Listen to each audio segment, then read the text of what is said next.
Hi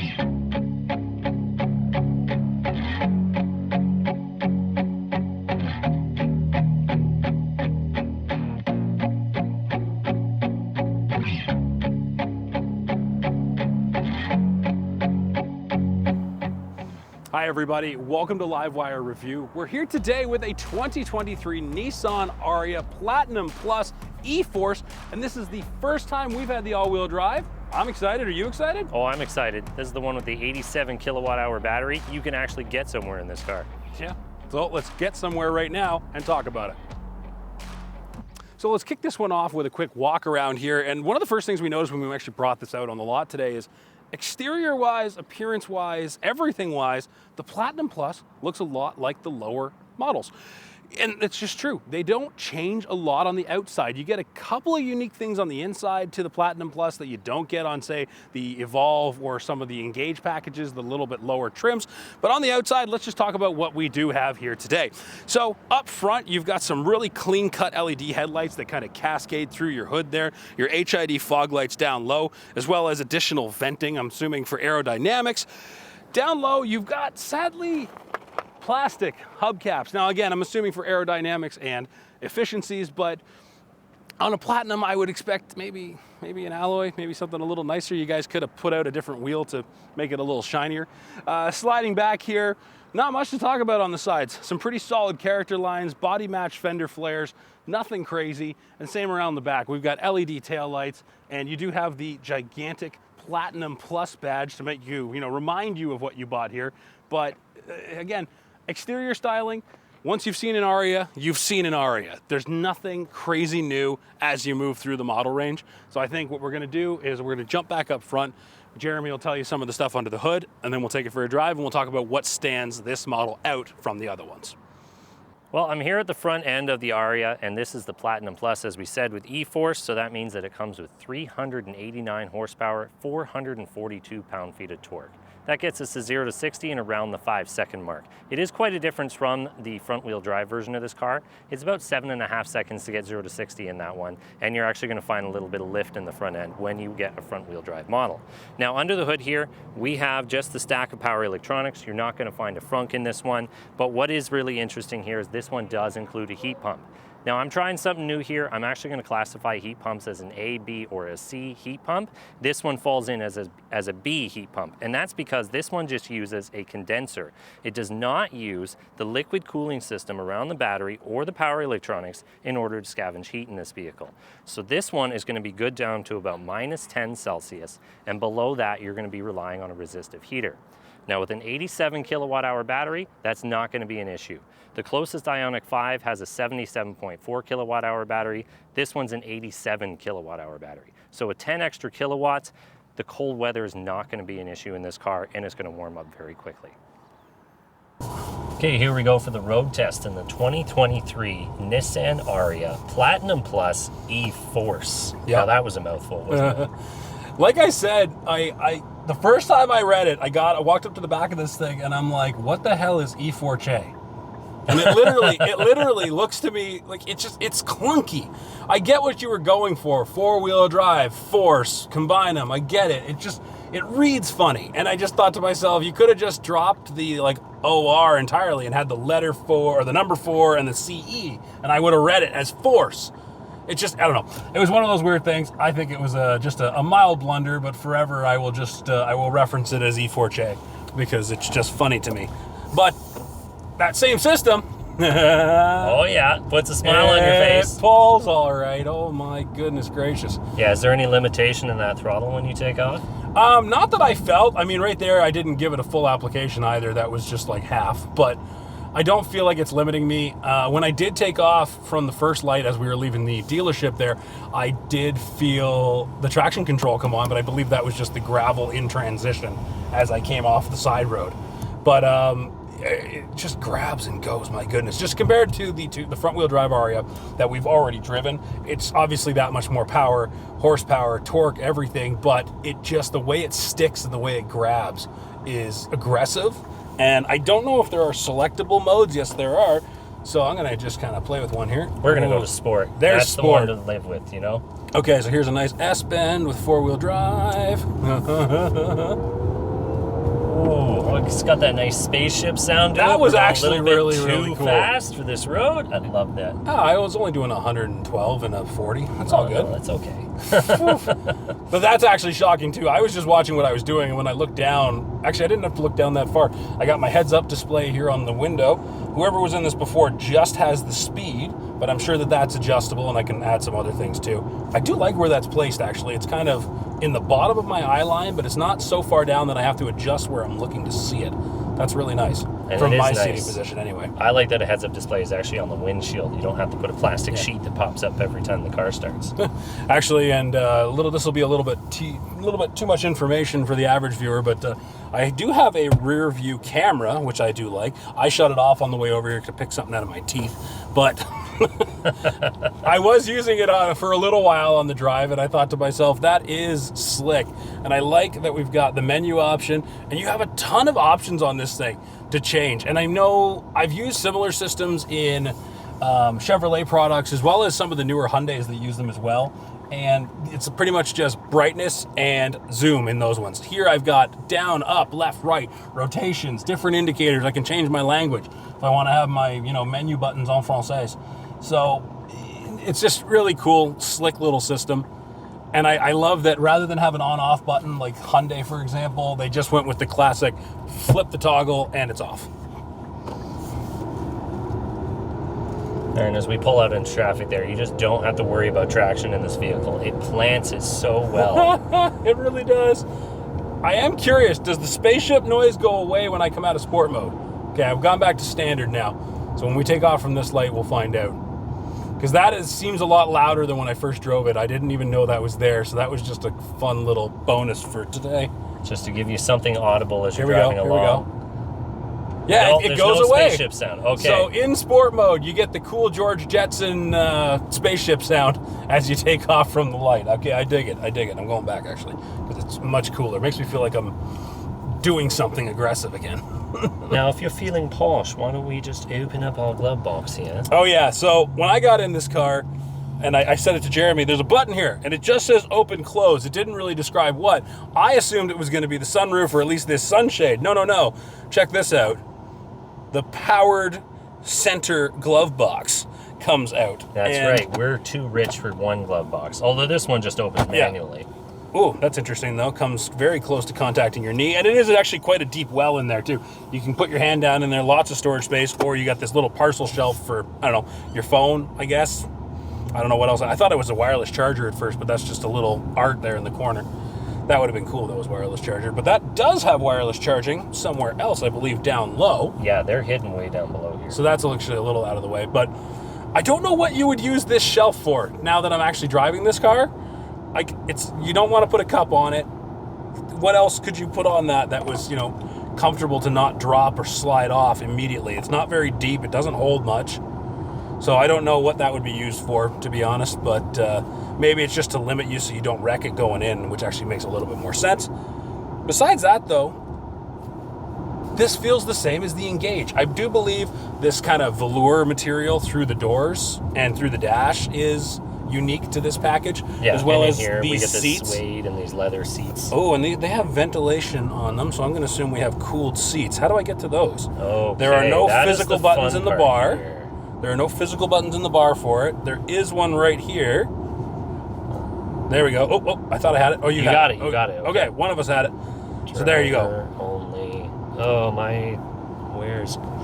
This is a little aggravating. Okay, so this is the temperature of the car. here, you want to let's show This this. says heated. Okay. Let's show this because it's That's a little weird. little this annoying. is a bit clunky. Okay, so you open up the climate control menu by touching anything to do with the climate control, and then here on the seats, it actually shows heated and cooled, but you have to click the seat in order to get to it. And then you Okay. get to a sub menu that turns on the heat. And there's cooled 3 seats. bars there that I'm assuming is your You can intensity. interrupt the voice prompt and give a Nope, we're not calling John city Smith. center. Go back. Say the city name. Go back. Please say End. Stop. Canceling voice Thank you. recognition. Okay. Well, that's a good one. We accidentally turned on voice recognition while trying to turn on my cooled seat. Yeah, I still haven't turned yours on yet. Yeah, okay, so same thing. So hit my seat. Okay, so you hit the image of the seat, you select hot or cold, and then the 3 little bars in the seat are your intensity level. Okay. It's a little clunky. Yeah. A little clunky. I wish it was somewhere else or somewhere better, but that's a small thing. It's a livability issue that I'm sure you'd come to grips with over time. It was like in the Ioniq. Remember, there was a button that said warmer, and none of us knew what that was. They actually like changed the wording on it when the Ioniq 6 came out. Yep. And the other fun one, again, this is the same as the other package. You've got the power sliding center console. So I had that all the way back just to kind of show a little bit more of the features off, but that is pretty now let's decent. play a fun game. I was thinking that, actually. Just clears Okay, it. it does not hit it. That's good. That would have been awful if they hadn't figured that one out.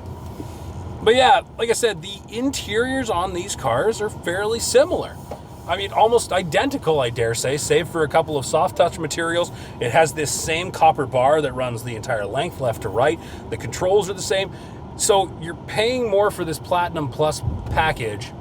And I just feel like, what else have you really got here? Yeah, and from what I'm tracking here, you have a Bose audio system, we have cooled seats, we have leather seating surfaces, and we have a big sunroof here. It's a very big sunroof. That's fair. I'm sure only half of it opens. Let's find out. Yeah, just the front section. Yeah, only the front section opens. Now, are these things worth the extra money? I don't know. For me, the Engage or the Evolve package, they came with enough features for me. I was happy with that. Oh, yeah. I don't need all this stuff. And just like every time I get in a car with a sunroof, every time I open it, the sun is directly in my eyes. And they don't put enough tinting on it. No, they rarely do. However, for everyone else, when you're looking for a car, the key features you're looking for in one of these cars, especially when you buy a crossover, is the fact that it's tall. You have a high seating position. Yes. Your legs are comfortable in here. You can put them straight flat on the floor and get comfortable in here. And it was a little bit closer together than the Ioniq, but like we said before, it's much higher. So everybody's going to enjoy the driving experience of this car. Your visibility in this is great. I do love how aggressively the hood rakes down where I can just see road. I'm not like getting up to look over hood. I'm just like, yes, every sight line I have is wonderful. I love the mirrors on this thing too. I don't know how hard they would affect your aerodynamics, but I love how big they are. They almost feel like a towing mirror on a like a mid-sized pickup truck. And I appreciate that. I don't know. I'm always a fan of being able to see more rather than, trying to see less and change lanes and stuff. So Now, to be fair, this vehicle does not have a good coefficient of drag. This is about a 400 kilometer vehicle. You would expect it to go a lot further with an 87 kilowatt hour battery, but the fact is, it's like driving a brick through the wind. It's a 0.28 coefficient of drag. Ooh. These mirrors aren't going to help. The flat front isn't going to help. But hey, the thing works. exactly. And like efficiency wise, now max rating we saw on Nissan's website was 430, if I remember correctly. 426-ish, yeah. Okay, so when we got in this thing, I'm currently showing 95% on the dash, and it's telling me I can go 539. Now, I know you're better with the science on this stuff than I am, so why shouldn't I trust that number? Well, that number's kind of interesting in a Nissan. I found out recently in a Hyundai, when it says 0%, your car just stops dead, and your GOM reading is from 100% to 0%. In a Nissan product, it's actually from 100% down to 5%. So when you hit 5% in this car, it's actually just going to show 3 lines on the dash. So you still have 5% to go when it says you have no range left. And then below 0, there's another 5% hidden. Okay. So what else can we say about that? Well, it's good to know that if you run it dry, run it empty, whatever. Actually, that's funny. What vernacular do you use there with a battery? Run it flat? Run it out? Run it empty? Run it dead? Because anyway, pick whatever poison you choose. It's nice to know that they've left a little bit in there to either A, get you somewhere to charge, or B, when you do have to tow it per se to somewhere to charge it, then you're not worrying about complete battery loss, like going down to 0% and having issues with failures or other jump start procedures that a battery might need. They've at least built in a cushion so that, okay, just go plug it in, don't do that again, you dummy. Yeah, this is one of the best vehicles for somebody to get into when it's their first EV. This and the Ioniq 5 are both vehicles that you can just get in and drive. You do have to find your own charging stations. The nav systems are a little clunky, but both those vehicles have added charging stations to the nav system. This one, however, you can't choose a percentage per charge. So this one you would need a smart charger at home in order to set your percentage level. Nissan just believes this battery is going to stay in good condition for a long time because the top end of the battery and the bottom end of the battery are locked out. So it'll just jam to 100% every time you plug it in, no matter what you do. That's correct. Basically, that's the point there. Okay, it's interesting. It's an interesting way to do it. Yeah, I wouldn't do it that way. And in fact, we saw that in the Ford Mach-E today too, that it was charging to 100% and you didn't have control over it. So that brings me to charging. When you go on a road trip in this car, it does not have the fastest charging curve of all the vehicles on the road. It has a very good liquid cooling system in it, so it doesn't jam 200, 300 kilowatts into the battery when you start charging. This car charges almost flat at 115 kilowatts at almost any charge level. So if you go for a drive in this thing and you're at 50, 60% and you're feeling squeamish and say, hey, I want to top up, you're still going to get a 115 kilowatt charge rate. So you can charge it at any percentage. You don't have to run it down to 10% in this one. You just get a nice flat charge curve, and when you get around the 70, 80, 90%, it's going to drop off from there. Oh, that's decent. Yeah, so it's great for the average car driver because you don't have to think about charging curves to get across the country really fast. But your average charge stop is going to be about 35 minutes in this car. I think around 60 minutes if you're at a 50 kilowatt station, which of course is in New Brunswick. So I think lastly, the only other thing I wanted to talk about in here is just overall comfort.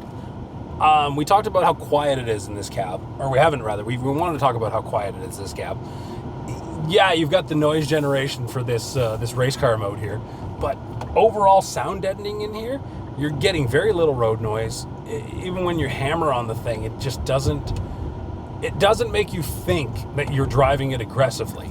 Like, even when it takes off, it's like, yes, that's awesome and that's a ton of power, but it's still very refined, and I really appreciate it, in addition to this seat being quite comfortable. Yeah, and that's actually because they designed the suspension and the battery in such a way that the battery is further back in this vehicle, and it actually covers up some of the road noise that comes from the rear suspension in this car. And it really does translate well to the driving experience in here. Well, I'm about to get in the back seat of the Ariya and see what the legroom is like here. We got Matt in his driving position. I have been back here before, and as noted last time, my feet get stuck under the seat here. There is still room for my knees, and it's a fairly comfortable seat. There's about an inch of headroom left for me right here, and as we know from our other video, we know that 3 car seats do not fit across the back here. So if you're buying this as a family vehicle, you're only going to fit 2 car seats, maybe a small booster seat in the middle, or at least a small child in the middle that does not have a booster seat. However, for me, I'm fairly comfortable back here, except for my shoes that are pressed under the seat. And what features do you have in the back seat? Well, just like the base model of these vehicles, we had the heated rear seats. And outside of that, I have a couple of vents. Really, that's about all that's back here. Well, we've taken this for a drive. We think it drives pretty good. You know, it's a nice sporty vehicle. It gets 0 to 60 in around the 5-second mark. I'm pretty impressed with this thing. What do you think? It's got a ton of jam right off the hop. I had a lot of fun just beating on this thing and kind of launching it at every opportunity. The all-wheel drive you can really feel, especially when you're cornering or just being a little bit more aggressive with it. And I think we both said the same thing, which is it's uber quiet on the inside. All that extra sound deadening throughout the vehicle really shows. In terms of where this sits in its own model range, the Platinum Plus, it's really nice. It's really good, but we have driven some of the lower models, and honestly, for the money, get the all-wheel drivetrain, get the bigger battery, maybe drop down a trim or two. You're still gonna have that same comfort level, still get the same enjoyment out of the car. Yeah, I think the price point on this is a little bit steep. I think it was pushing 70K on this one. Yep. Yeah, so go for bigger battery, all-wheel drive. Honestly, when we drove the Engage package before, or it was the Evolve, I believe it was the Engage package. Yes. It was such a well-equipped vehicle as a base model. The only thing that was really missing in my eyes was a good stereo system. The power slide-out glove box is cool, but it's not necessary. Exactly. Anyway, guys, I think that's it for this one. Go below, let us know what you think of the Ariya. Would you drive one? Do you want to come test drive one? As you can see behind us there, the Bourgeois Auto Group, we got lots of options on the lot for you to test drive here today. And as always, leave us a comment, follow, join, just, interact with us a little bit, share the love, and we'll try to do our best to bring you more content on anything electrified.